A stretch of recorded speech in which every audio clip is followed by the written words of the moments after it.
جب اللہ کو اپنے کسی بندے کا مانگنا پسند آ جاتا ہے تو وہ ہر روز اسے اپنے در پر بلاتا ہے۔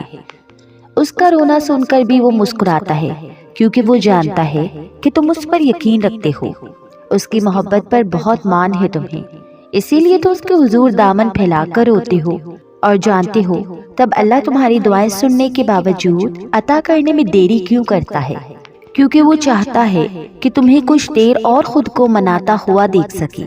قبولیت کی تو وہ پہلے ہی ٹھان چکا ہوتا ہے، بس تمہیں سننے کے لیے وقت بڑھا دیتا ہے، تو پھر اسے مناتے رہو، کیا پتا تمہارا منانا ہی اسے اتنا پسند آ جائے اور وہ تمہیں تمہاری چاہ سے نواز دے۔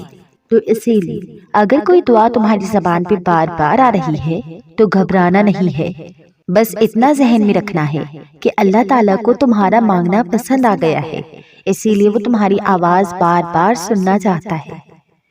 تو توکل کرو، جیسے نوح علیہ السلام نے دوران سیلاب کیا، جیسے ابراہیم علیہ السلام نے دہکتی ہوئی آگ میں کیا، جیسے موسیٰ علیہ السلام نے سمندر پہ چلتے ہوئے کیا، جیسے یوسف علیہ السلام نے اندھے کنویں میں کیا، جیسے یونس علیہ السلام نے مچھلی کے پیٹ میں کیا، جیسے ایوب علیہ السلام نے بیماری میں کیا، جیسے ہاجرہ رضی اللہ تعالیٰ عنہا نے تپتے ہوئے صحرا میں کیا، جیسے زکریا علیہ السلام نے اپنی بیوی کے بانجھ ہونے کے باوجود اولاد کی دعا کرتے ہوئے کیا۔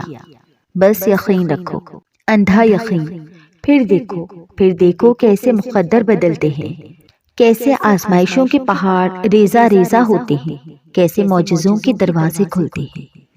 رب تو ٹوٹے دلوں میں بستا ہے، اور جب رب مل جاتا ہے نا تو کسی چیز کی خواہش یا حسرت دل میں نہیں رہتی، صرف اس ذات کی محبت ہوتی ہے۔ جب ہم اس ذات سے زیادہ اپنے دل میں کسی کو جگہ دے دیتے ہیں تو ہم ٹوٹ جایا کرتے ہیں، کیونکہ جو اس دل کے لائق ہی نہیں ہم اس کو اتنی جگہ دیتے ہیں، اور جو اس دل کے لائق ہے اس کو بہت پیچھے چھوڑ دیتے ہیں۔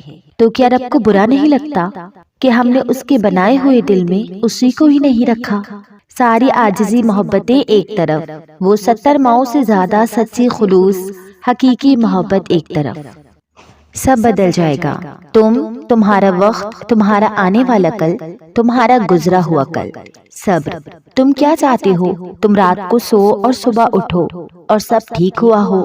تمہیں تم نہیں، تمہارا درد نہیں، تمہیں تمہاری سوچ تنگ کر رہی ہے، تمہارا درد تمہاری سوچ میں بیٹھا ہے، جو نہ تو تمہیں آگے لے جانا چاہ رہا ہے نہ پیچھے۔ تم ٹوٹے دل کا فائدہ نہیں اٹھا رہے، یا تو تم اس کو مزید توڑنا چاہتے ہو یا اس کو اسی وقت ٹھیک کرنا چاہ رہے ہو۔ نہ تو تم خود پر بھروسہ کر رہے ہو نہ اس ذات پر، وہ تو دلوں کو بدلنے پر قادر ہے۔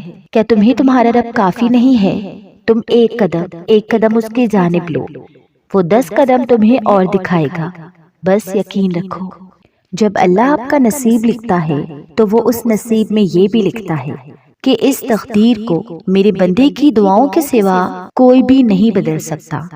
ہم اکثر یہ سوچ کر پریشان رہتے ہیں کہ اگر ہمارا مانگا ہوا کسی اور کو مل گیا تو، حالانکہ اللہ تو سب پہلے سے ہی طے کر چکا ہے، یہ بھی کہ آپ کو آپ کے نصیب سے کیا ملنا ہے، اور یہ بھی کہ کن دعاؤں نے آپ کے دل کا حصہ بن کر آپ کا نصیب بدلنا ہے۔ تو پھر آپ کیوں ان وسوسوں میں پھنسے ہوئے ہو کہ کہیں دنیا ہم سے ہماری چاہ چھین نہ لے؟ آپ کی دعاؤں کا محافظ تو اللہ ہے، اور اس کی حفاظت میں کسی کا لکھا ہوا کسی دوسرے کو کبھی نہیں مل سکتا۔ جو بلائی اللہ نے آپ تک بھیجنی ہے وہ آپ تک ہر حال میں پہنچ کر ہی رہے گی۔ جو معجزے اللہ نے آپ کے لیے مقرر کیے ہیں وہ معجزے ہو کر ہی رہیں گے۔ کوئی بھی اس ہونی کو نہیں ڈال سکتا سوائے اللہ کے، جس پر اللہ نے ہمارے لیے پہرے بٹھا رکھے ہیں، اسے ہم سے کوئی چھین نہیں سکتا، کوئی بھی نہیں۔